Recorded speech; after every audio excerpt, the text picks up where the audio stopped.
역사학자 슈펜글러가 문화가 뭐냐에 대해서 이렇게 정의를 합니다. 문화는 고유의 민족혼이고 창조력이다, 이렇게 얘기합니다. 문화가 뭐냐? 문화는 고유의 민족의 정신이고 창조를 할 수 있는 힘이 된다라고 이야기하는 겁니다. 이게 왜 이렇게 중요하냐 하면은, 오늘 여러분과 제가 살고 있는 이 시대는 우리는 문화의 영향을 받고 있습니다. 싫든 좋든 여러분과 저는 한국 사람입니다. 한국 사람이면 한국 문화의 영향을 받습니다. 대표적으로 무슨 영향을 받습니까? 먹는 것부터 영향을 받습니다. 우리 아이들은 어떻습니까? 우리 아이들도 캐나다에서 자랐지만 한국 사람이라면 한국 음식에 대해서 영향을 받습니다. 문화가 그렇게 중요하기 때문에 성경은 우리에게 하나님 나라의 문화에 대해서 계속해서 이야기하는 것입니다. 성경은 우리가 이 땅을 살아가면서 바벨론이나 다른 문화 속에서 살아가지만 어떻게 하면 그 안에서 천국 백성으로 하나님 나라의 사람으로 그 문화를 이어갈 수 있는지를 계속해서 도전하고 있습니다.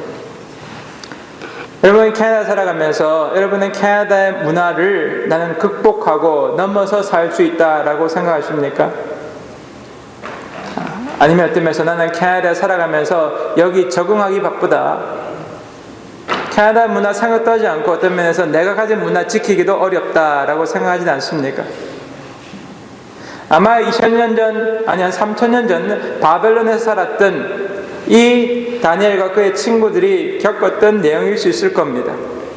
다른 문화 속에 와서 그 문화 속에서 적응하면서 그 문화에 물들지 않고 자기의 문화를 지키려고 했던, 자기의 신앙을 지키려고 했던 그들의 삶을 통하여 그럼 우리는 어떤 인생을 살아야 할까? 어떻게 하면 하나님 나라의 백성으로 하나님께 신실한 인생을 살 수 있을까를 같이 고민하기를 원합니다.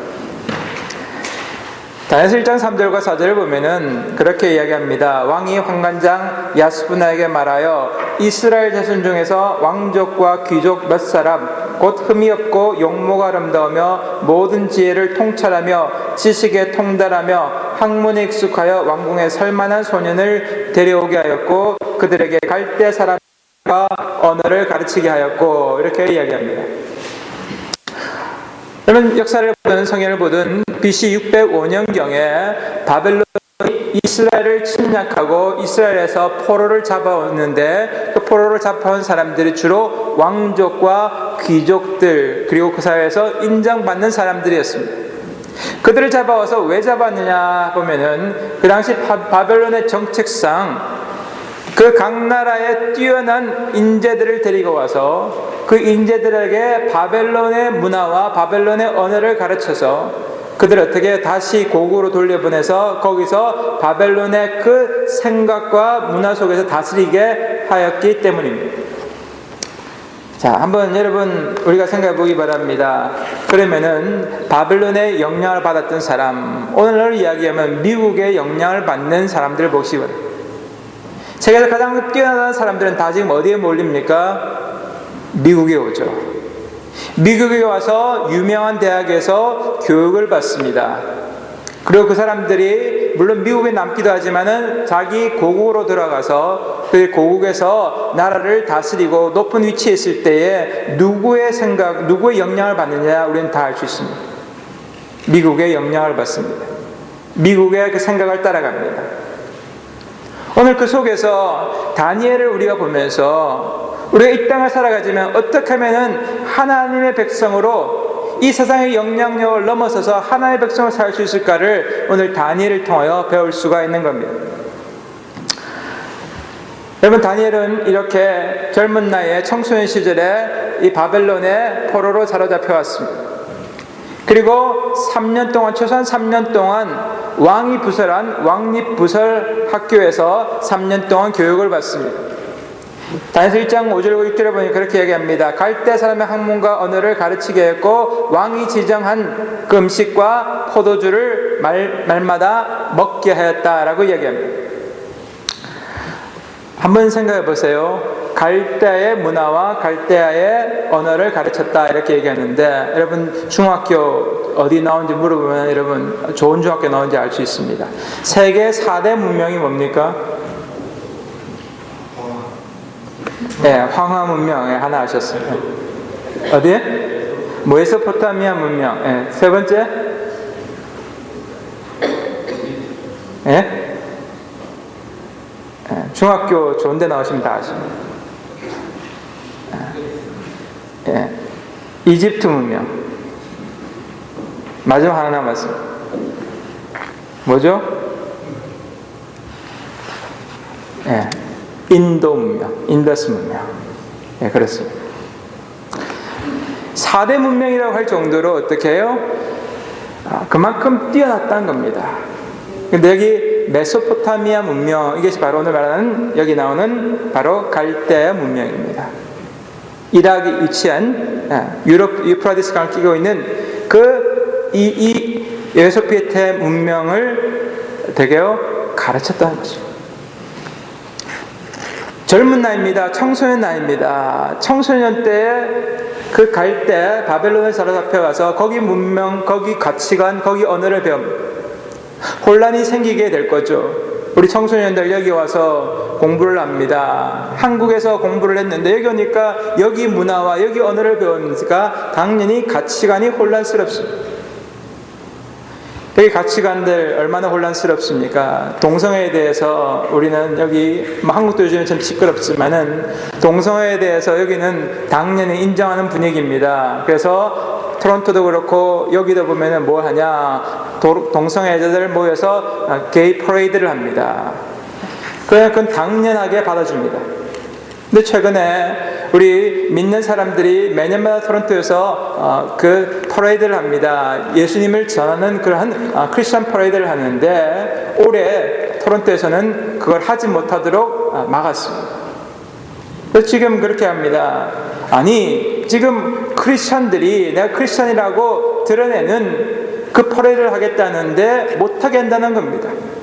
그래서 설명을 하고 지금 11월 21일 날 그것을 우리가 시위를 하겠다고 지금 토론토에서 하고 있습니다. 여러분 잘 보시기 바랍니다. 이 나라가 어느 문화로 그 종교를 출발했습니까?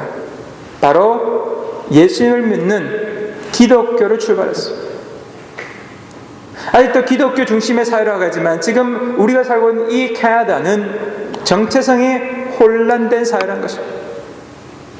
아니, 게이나 동성애자들이 자기들 자랑한다고 퍼레이드 하는 데는 아무 문제 없고 박수치고 있는데 예수 믿는 사람들이 예수 믿는다고 내가 자랑하면서 퍼레이드 한다고 어떻게 해요? 못한다고 막는 사회가 되어간다는 것입니다. 이런 정체성이 혼란된 사회 속에서 우리 젊은이들이, 우리 청소년들이 가치관이 혼란되기 너무너무 쉽다는 겁니다. 다니엘은 어땠습니까?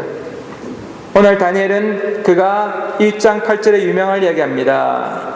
이런 가치관에 혼란된 시기에 다니엘은 뜻을 정합니다. 뜻을 정합니다.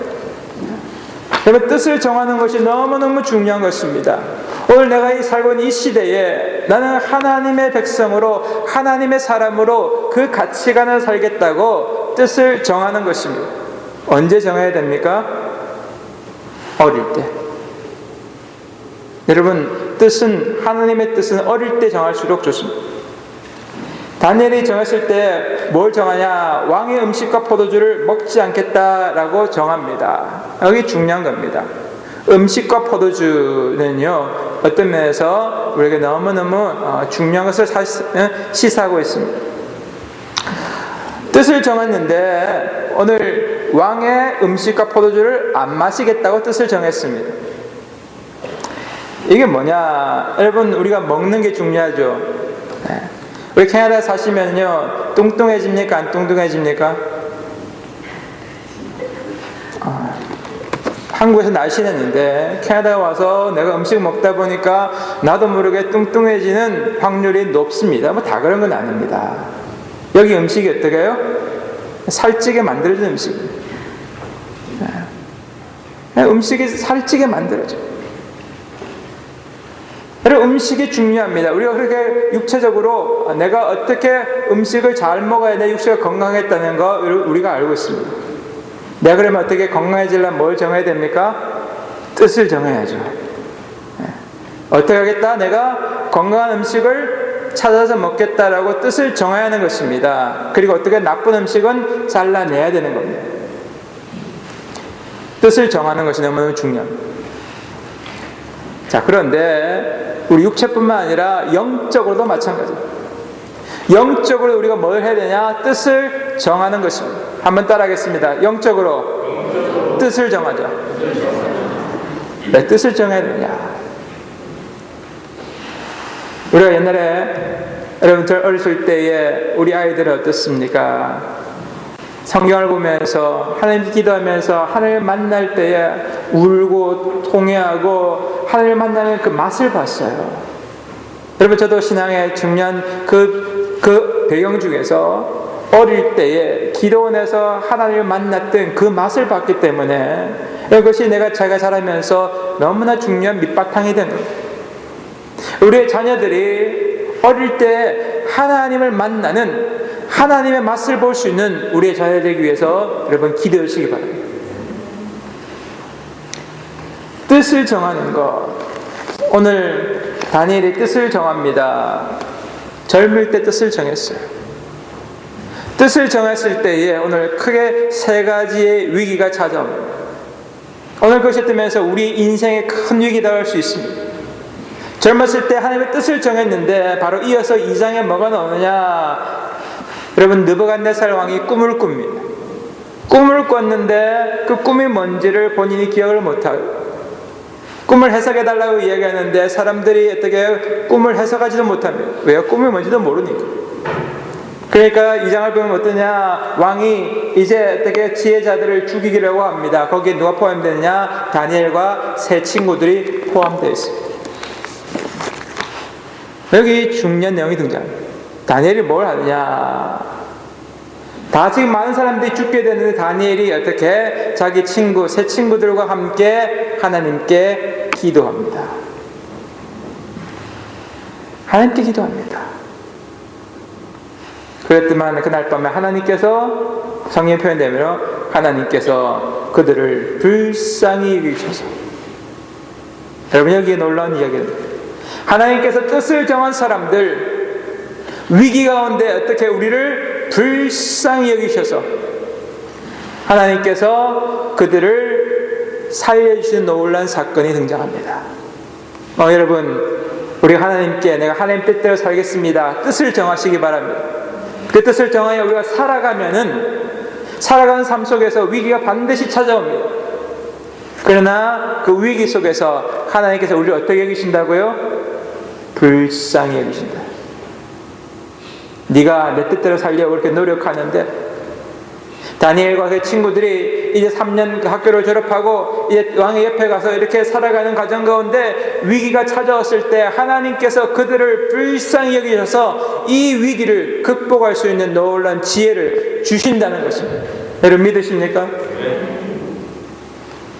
다니엘의 인생을 보면서요, 젊은 시기, 청년의 시기, 오늘 이때 뜻을 정하고 위기를 겪을 때에 하나님께서 그 위기를 극복하게 하십니다.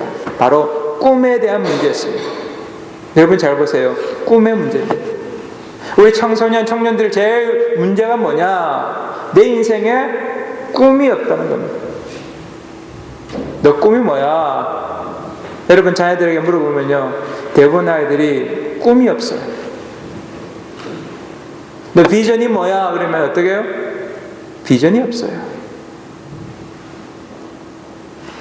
오늘 하나님께 우리가 기도하며 나아갈 때에 우리 아이들이 하나님께 주시는 그 비전, 꿈을 발견하기를 바랍니다. 이 땅을 살아가면서 한 번뿐인 인생 가운데 하나님, 나는 하나님의 뜻을 위하여, 하나님의 나라를 위하여 이런 비전을, 주님께 주신 비전을 가지고 살아가기를 원합니다. 여러분, 그런 기도를 우리가 하며 나아갈 때 우리의 자녀들이 하나님께서 분명히 불쌍히 여기시고 우리에게 비전을 주실 것을 믿습니다. 오늘 두 번째 우리가 이 말씀을 생각하면서 우리가 살아가는 가운데 세상에 여러 가지 힘든 일들이, 우리를 어렵게 하는 일들이 우리에게는 있습니다. 믿는다고 하는 사람들에게도 우리에게는 반드시 시험이 있게 되어 있습니다. 오늘 두 번째 시험은 어떤 시험입니까? 보니까 바로 다니엘 3장에 나오는 금신상에 대한 시험입니다. 우상에 대한 시험입니다. 이것이 바로 다니엘과 세 친구들의 어떤 면에서 그들이 어느 정도 자라고 나서 이야기입니다. 3장을 보니까 느부갓네살 왕이 세운 금신상에게 절하라 라고 이야기하면서 누구든지 엎드려 절하지 아니하는 사람은 즉시 맹렬히 타는 풀무불에 던져 넣겠다 라고 이렇게 얘기합니다. 첫 번째는 무슨 꿈에 대한 것입니다. 우리 청소년, 청년의 때는요, 꿈에 대한 시험이 우리에게 제일 어려운 것으로 다가옵니다. 이 작년쯤 되면은 바로 이 두 번째 시험이 제일 큰 시험입니다. 무슨 시험이냐? 금신상, 바로 우상에 대한 시험입니다. 우상. 여러분, 우상이 뭡니까? 우상이 뭔가요? 우상은 바로 하나님 외에 다른 것입니다. 우상에게 절한다는 것은 하나님 외에 다른 것을 절한다는 겁니다. 자, 여기 우리 인생에 하나님 외에 다른 것을 내가 절하는 것이 무엇인지 한번 돌아보시기 바랍니다. 중년쯤 되면은 뭘 원하느냐? 우리는요, 안전한 삶을 원합니다. 우리는 시큐리티를 원해요. 그래서 뭐 하기 싫어요? 바뀌는 거 싫어합니다.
그리고 여기 놀라운 이야기를 합니다.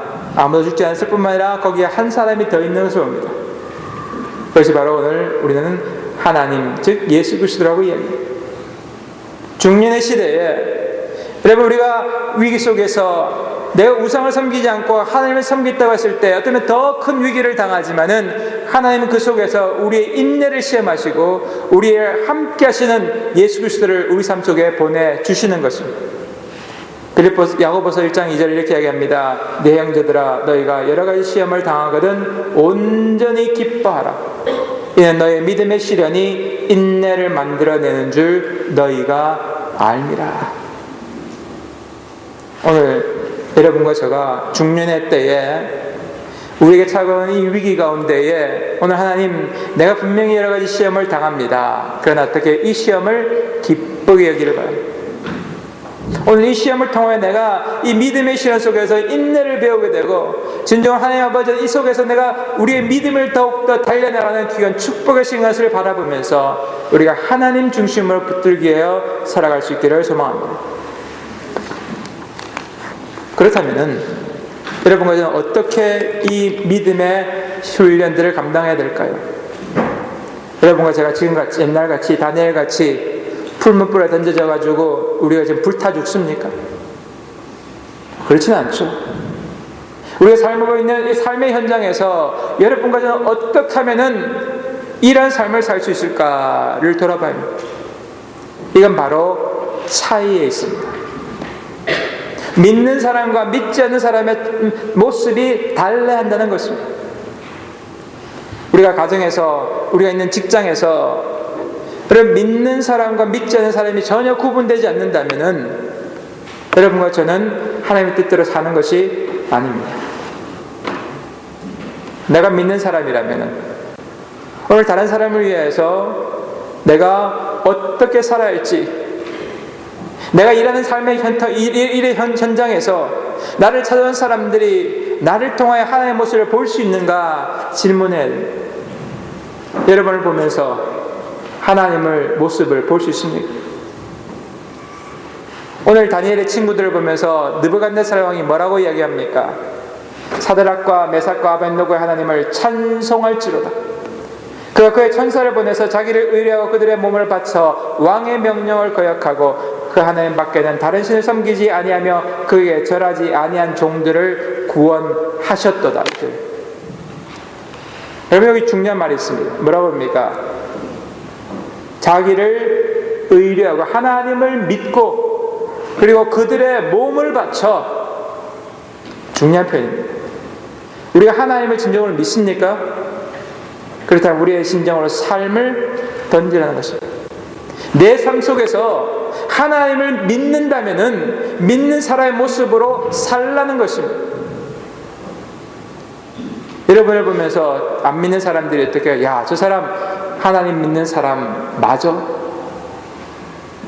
우리가 살아가는 삶을 보면서 저 사람 예수 믿는다는데 저렇게 행동해 되겠어? 손가락질 받는다면은 우리는 어떻게 해요? 잘못 살고 있는 거예요.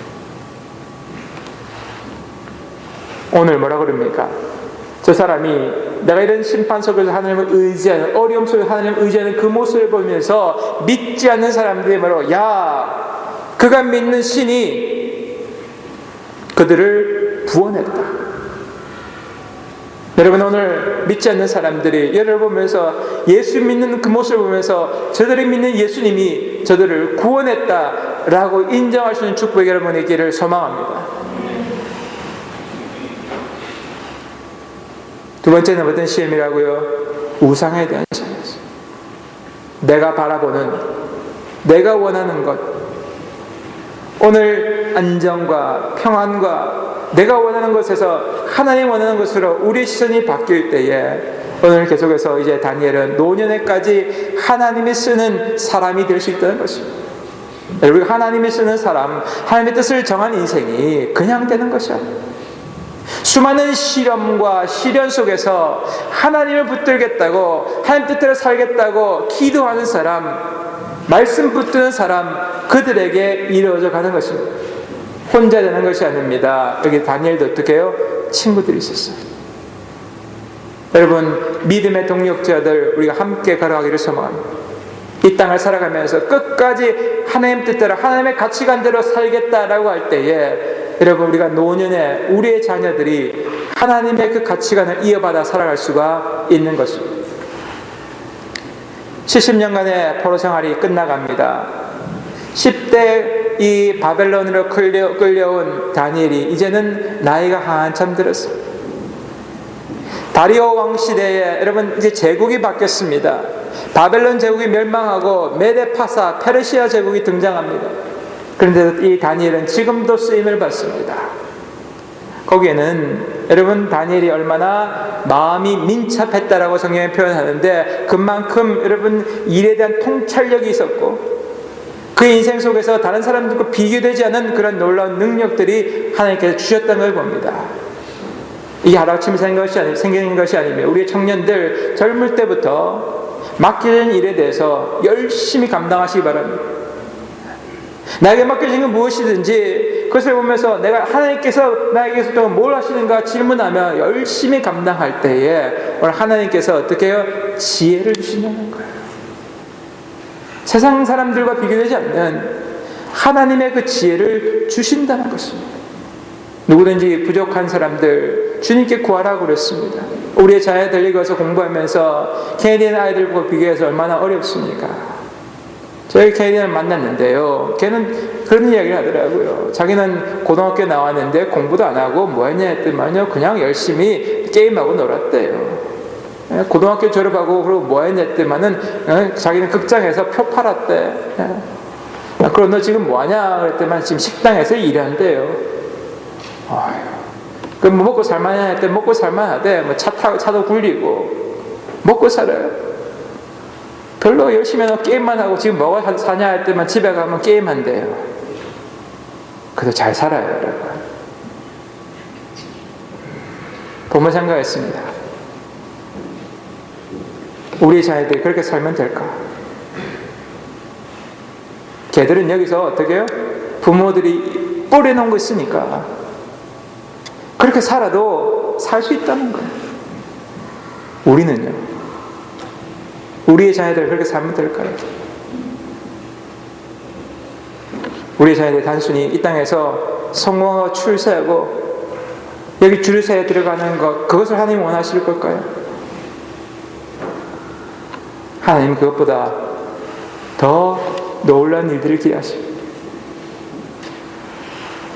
오늘 다니엘이 진정으로 하나님의 마음 안에 그 맡겨진 사람들을 감당할 때에 제국이 바뀌었지만은 다니엘은 3명의 총리 중에 1명으로 쓰임을 받습니다. 다리오 왕 시대에 다니엘은 그 총리들 중에서 일을 너무 또 잘했기 때문에 그 총리들 중에 최고의 총리가 됩니다. 그렇다면 사람들이 시기하죠. 그리고 다니엘을 죽이기 위해서 모함을 꾸밉니다. 30일 동안 왕과 왕 외의 다른 신과 사람들에게 기도하는 사람은 사자굴에 던져 넣겠다고 하는 그러한 법령을 만듭니다. 성경을 보니까요, 다니엘이 이것을 알고 계속해서 기도했다고 해요. 여러분, 알아도, 이것이 나의 분명히 큰 시험이 될 것을 알아도 그동안 나와 함께 하셨던 하나님을 믿는 사람은 오늘 그 길을 끝까지 가는 것입니다. 다니엘이 사자굴에 던져졌습니다. 오늘 그 사자굴에 그 다음날 아침에 다리오 왕이 쫓아옵니다. 그리고 소리를 지릅니다. 6장 20절에 뭐라고 얘기했냐? 하나님의 종 다니엘아, 내가 항상 섬기는 내 하나님이 사자들에게서 능히 너를 구원하셨느냐? 여러분, 여기 그러니까 내가 항상 섬기던, 누가 이야기합니까? 다리오 왕이 이야기하는 겁니다. 안 믿는 사람이 이야기하는 겁니다. 그 사람 항상 하나님을 섬겼다. 나이든 노년까지, 젊었을 때, 여러분 청소년 때 뜻을 정했는데 어떻게 중년을 지나서 노년 때까지 끝까지 하나님을 섬겼다고 얘기해요. 하나님의 사자들이 너를 구원하셨느냐? Was your God able to save you? 하나님의 하나님의 사자들이 능히 구원하셨느냐? 다니엘이 뭐라고 그럽니까? 나의 하나님이 이미 그의 천사를 보내어 사자들의 입을 봉하셨으므로 사자들이 나를 상해하지 못하였사오니. 누구의 하나님이? 나의 하나님. 여러분, 인생을 살아가면서 나의 하나님이 내 인생의 수많은, 여러분, 사자굴 같은, 빠져들면 헤어날 수 없는, 죽을 수 없는 그 상황 속에서 나를 구원하셨습니다. 이런 고백 여러분이 있기를 바랍니다. 나의 하나님입니다. 여러분의 하나님입니다. 나의 부모의 하나님이 아닙니다. 내 친구의 하나님이 아닙니다. 나의 하나님입니다. 나의 하나님이 나를 구원하셨습니다. 믿지 않는 사람들이, 여러분 동료들이 위기 속에 있는 여러분에게 너 이 문제 어떻게 해결할 거야? 너 이렇게 어려운 문제 어떻게 해결할 수 있을 거야? 네가 항상 믿는다고 하는 너의 하나님이 너를 구원할 수 있을 거야? 질문할 때 여러분 뭐라고 답변하시겠습니까? 나의 하나님, 내 평생 따라갔던, 내 평생 의지했던 나의 하나님이 하나님의 천사들을 보내서 나를 구원하셨다.